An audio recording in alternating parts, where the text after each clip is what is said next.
Aujourd'hui, c'est un honneur pour moi d'accueillir chaleureusement Marc-André et Philippe qui sont des jeunes entrepreneurs propriétaires de Marc en Fête.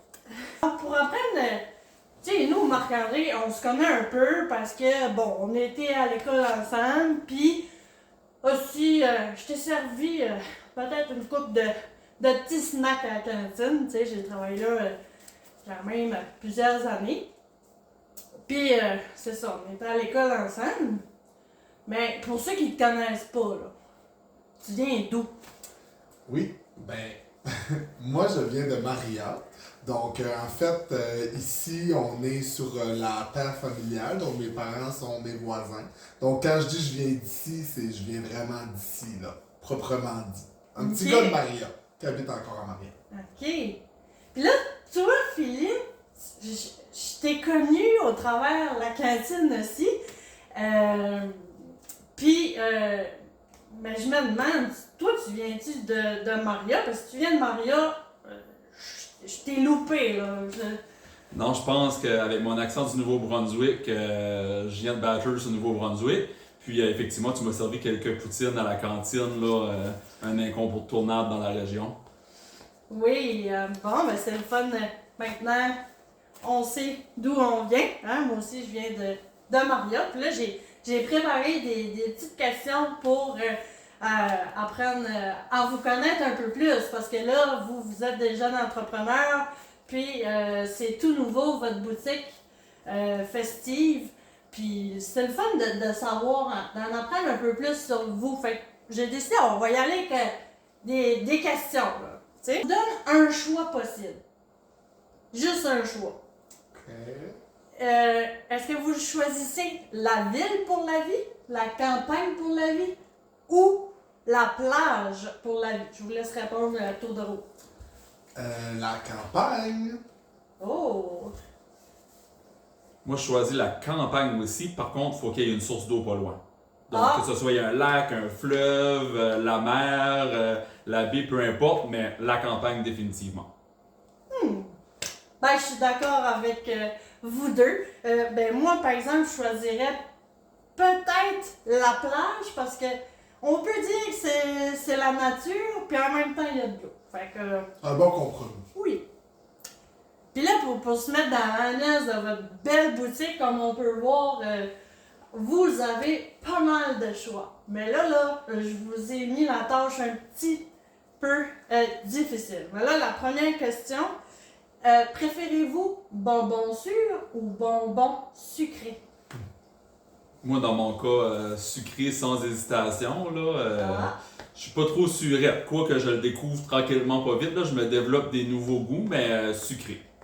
C'est un peu la blague parce qu'on fait beaucoup de dégustations puis qu'on goûte des affaires surettes. C'est comme pas notre champ d'expertise, donc sucré pour moi aussi, mais ça se développe. On travaille là-dessus. Ok, moi je dirais, je vais dire le sûr. Oh, intéressant. Intéressant.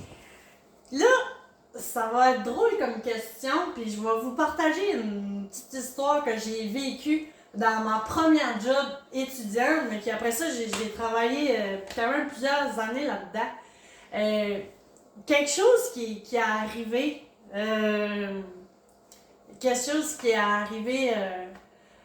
au travail de drôle ou de gênant, tout ça, ben moi, ça serait sans hésitation, j'ai échappé un contenant au complet de crème molle, la crème pour faire la crème molle, juste avant le rush du dîner. Le contenant au complet. Le contenant au complet, donc, tu sais, une pinte, c'est genre 2 litres.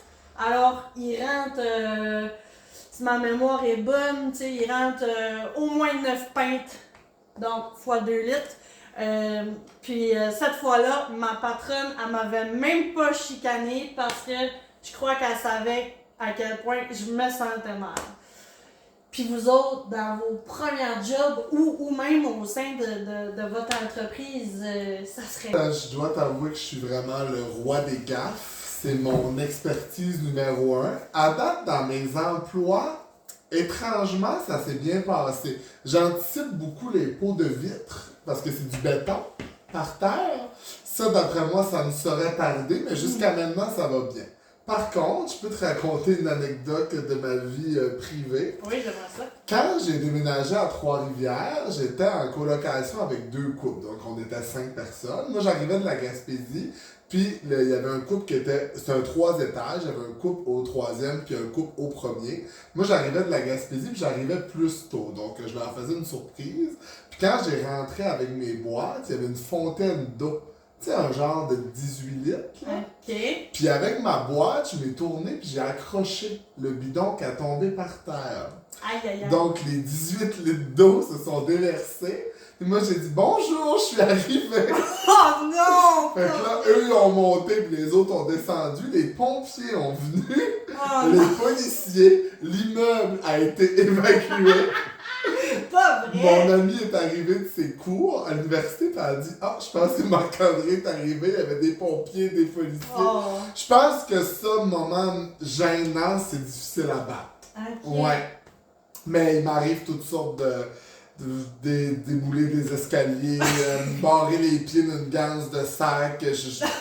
J'en ai beaucoup à mon actif et beaucoup de blessures de guerre d'ailleurs. Pis toi, Philippe, je suis curieuse. Ben moi, c'est au niveau du service à la clientèle. Dans le fond, là, dans mes jobs, j'ai souvent tourné autour du service à la clientèle. Ça m'est arrivé une fois d'appeler pour un client.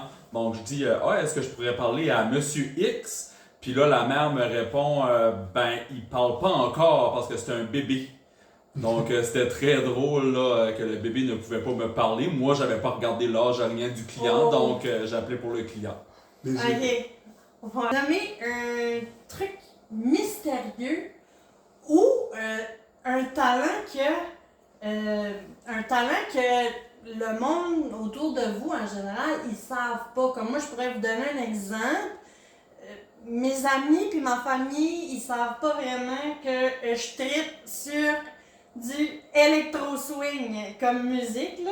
Je sais pas si vous connaissez ça un peu, mais je trippe là-dessus. Je l'ai jamais vraiment dit parce que j'ai l'impression que c'est pas une musique que tout le monde écoute. Fait que moi, ça serait ça peut-être mon petit mystère. Moi, je dirais, je suis pas tant mystérieux, mais je dirais que j'ai toujours rêvé de faire une télé-réalité. C'est encore mon rêve d'ailleurs.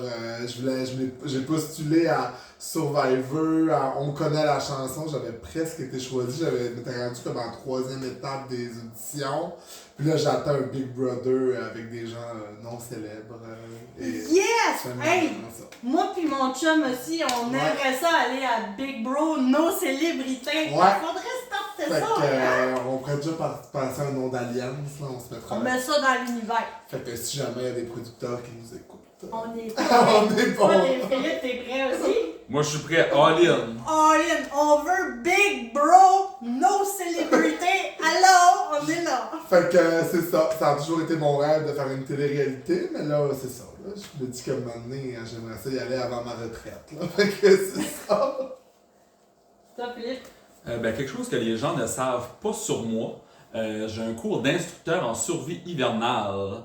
Donc, tu sais, il y en a qui trippent à aller dans le sud. Ben moi, c'est plus me construire un Quincy puis faire une structure de neige pour y passer la nuit. Pas moi. Contrairement à ce que les gens pourraient passer, avec la bonne équipement, la bonne formation, c'est des très belles expériences.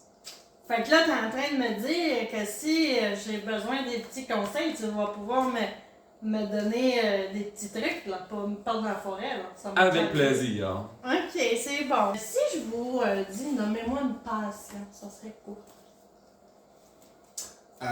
Moi, je suis un grand sportif. C'est sûr que je pratique beaucoup badminton, tennis, des sports de raquette. Je pourrais dire que ça me passionne. Chose qui me passionne, c'est le jardinage. Ah! Ça me coûte une fortune annuellement, en annuel. C'est vraiment le fun. C'est étonnant, Philippe, parce que tu sais, les passions, c'est pas toujours écrit dans notre visage. Tu sais, souvent on a plusieurs passions, puis j'aurais pas pensé que le jardinage Puis- était une de tes passions. Mais tu sais, il y en a qui font pousser genre quelques plants. Là. Moi, c'est genre, j'ai un local de jardinage comme complet avec l'éclairage et tout. Là. Puis on peut dire que Marc en fête a presque été Marc en fleurs. Avant le magasin de bonbons, on avait un projet de serre. Puis en tout cas, on n'a jamais dit ça, je pense, mais on avait un projet de peut-être faire des fleurs, puis d'avoir un magasin de fleurs, puis c'était juste que les coûts pour les infrastructures et tout, c'était trop, mais ça a été notre première idée avant de faire le magasin de bonbons. OK.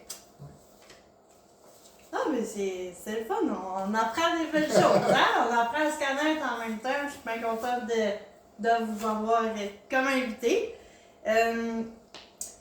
Moi, je suis une jeune entrepreneur aussi maintenant. J'ai longtemps, comme vous m'avez vu, j'ai travaillé pendant des années dans une cantine, puis j'ai même travaillé comme technicienne éolienne aussi. Ça fait pas tellement longtemps. Fait que j'ai toujours travaillé physique, donc, puis comme employée. Fait que pour moi, c'est vraiment quelque chose de nouveau. C'est une belle aventure. Puis, je me demandais, vous, l'entrepreneuriat, c'est-tu quelque chose qui était inné en vous ou... Ben, je pense que pour moi, c'est un peu plus inné. Dans le fond, ma mère est coiffeuse, mon père est rembourreur, il rembourre des meubles, ma sœur est esthéticienne, il y avait toute leur entreprise. Puis, moi, dans le fond, là, j'ai commencé sur le marché du travail comme programmeur web. Donc, j'ai fait plusieurs années comme développeur web à faire des sites web, des applications, etc. Puis, par la suite, quand on a déménagé à Hamilton, je m'éloignais de chez nous. Puis, là, je me suis dit, ben, pourquoi pas? Je pourrais être le 4e entrepreneur d'une famille de 4. Fait que je me suis lancé à mon propre compte comme développeur web. Puis là, par la suite, de fil en aiguille, ben là, l'esprit entrepreneurial s'est développé. Puis là, on est finalement rendu avec un projet commun parce qu'on a tout le temps eu nos entreprises séparées. Dans une première phase, Marc-André, c'était des chambres d'évasion. Puis c'était beaucoup plus Marc-André qui s'en occupait. Puis moi, je m'occupais de mon entreprise en développement web. Puis là, on a décidé de combiner nos forces pour créer une nouvelle entreprise. OK. Ouais, c'est ça. Dans le fond, moi, j'étais fait mon bac en loisirs à l'Université de Trois-Rivières. Puis, dans le fond, quand j'ai fini mon cours, c'était une avenue possible d'être chargé de projet en événementiel ou quoi que ce soit. Puis moi, je voulais rien savoir, mais rien savoir. Même Philippe me disait « Ah, tu pourrais... » Non, j'ai pas à fibre entrepreneuriale, puis ça m'intéressait pas, ben, comme... Pas pantoute, là. Puis jusqu'au jour où on a fait notre première salle d'évasion, que j'ai trippé ma vie, puis je comprenais pas qu'il n'y avait pas ce service-là en Gaspésie. J'étais comme outré, là. Fait que là, dans le fond, on était rendu à se construire la maison. Fait que j'ai dit, hey, on rajoute un annexe à la maison qui est où on se trouve aujourd'hui. Puis on fait des jeux d'évasion. Fait que j'ai fait ça pendant 2 ans à peu près. Puis ça marchait super bien, les gens aimaient ça, j'ai adoré ça. Puis on dirait, là, je me dis, tiens, je suis capable, j'aime ça. Fait que j'ai comme aimé ça. Là, après ça est venue une charmante pandémie mondiale. Oui. Qui faisait en sorte que, en tout cas, ça a été difficile. Fait que là, finalement, Marc en fête a fermé. J'ai travaillé dans mon domaine, mais autrement, pour quelqu'un. Okay. Puis après ça, ben là, on avait un local. Moi, c'est vraiment c'est de fil en aiguille. T'sais, je me suis jamais dit un matin, je veux être entrepreneur. OK. Fait que là, on avait un local commercial qui dormait parce que j'avais plus mes jeux d'évasion. Puis là, on se disait, on pourrait se faire un 2e salon, on pourrait se mettre un spa, on a eu plein d'idées, là. Mais maintenant, on a dit, un local commercial qui n'est pas commercial, c'est un petit peu plat. Oui, c'est Fait que là, c'est là qu'on est venu l'idée de vraiment être entrepreneur. Fait que moi, dans mon cas, c'était pas du tout dans ma ligne de main, dans ma ligne de vie, là. C'est venu d'expérience et pas de hasard, mais de circonstances, je dirais. Oui. Puis finalement, ben, je me suis aperçu que j'avais des forces que j'aurais pas pensées. Fait que ça a été un beau cheminement dans l'entrepreneuriat. On s'étonne des fois. Hein? Hey, c'est ça. Même que originalement, c'est moi qui avais proposé d'ouvrir une entreprise en chambre d'évasion. Okay. Puis il a dit non, non, non, moi, travailleur autonome, oublie le projet, Oh. ça arrivera jamais en 100 ans. Puis c'est ça, là, de fil en aiguille, les opportunités se sont présentées. Quand on s'est construit la maison, on a créé les chambres d'évasion. Mais malgré tout, on a tout le temps eu comme des forces complémentaires. Hein. Donc, mettons, pour les chambres d'évasion, Marc-André était beaucoup plus comme l'esprit créatif, il créait les scénarios et tout ça. Puis, moi, dans le fond, je me développais des talents en parallèle. Donc, construction, il y a des meubles dans une chambre d'évasion qu'on ne trouve pas un peu partout, dépendant de l'univers qu'on veut créer. Donc, c'est ça. Là. Moi, je construisais, je peinturais, j'étais plus là, le maître d'œuvre sur le terrain. Fait qu'on a tout le temps eu des forces complémentaires là, qui nous amènent plus loin dans nos projets. En tout cas, vous avez déjà un beau parcours avant toute cette création-là. C'est le fun, c'est intéressant de savoir tout ça. Vous m'en apprenez, je vous connais, mais vous m'en apprenez aujourd'hui. Hein, c'est le fun. Puis, c'est ça. Fait que dans le fond, c'est comme ça que Marc, en fait, a comme pris naissance puis a comme évolué avec le temps. Effectivement, j'aimerais peut-être rajouter quelque chose. Dans le fond, originalement, quand ce que Marc en fait a ouvert sous sa première formule, moi, j'étais pas d'accord du tout avec le nom d'entreprise. Je disais, Marc en fait, ça fait pas chambre d'évasion, pas en tout, ça fait item de party, ça fait festif, tu sais, ça te représente très bien, mais je trouvais que ça représentait pas vraiment le concept original. Puis dans le fond, c'était peut-être comme un signe de la vie qu'un jour on allait ouvrir Marc en fait sous sa formule actuelle. OK. Pose-moi ça. Non, ben oui, tout à fait. Puis moi, c'était vraiment le nom que j'avais en tête parce que, tu sais, dans mon logo, on a vraiment une clé en dessous de Marc en fait. Puis la clé, c'était pour débarrer les salles d'évasion. C'était ça l'image. Ah, c'est ça la clé. C'était ça la clé. Puis maintenant, c'est vos événements clés en main. Fait que c'est pour ça que j'ai décidé de garder le même logo parce qu'on trouvait justement que ça allait de soi. Puis aussi, Marc en fait, moi je fais un parallèle avec arc-en-ciel. Donc, quelque chose qui est coloré, puis c'était réfléchi. Là.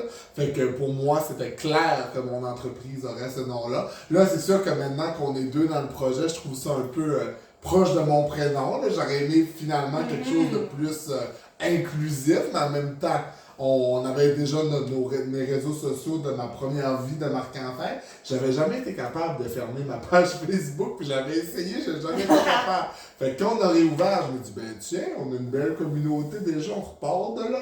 Et voilà. Fait que la vie est bien faite. Ben oui, c'est ça.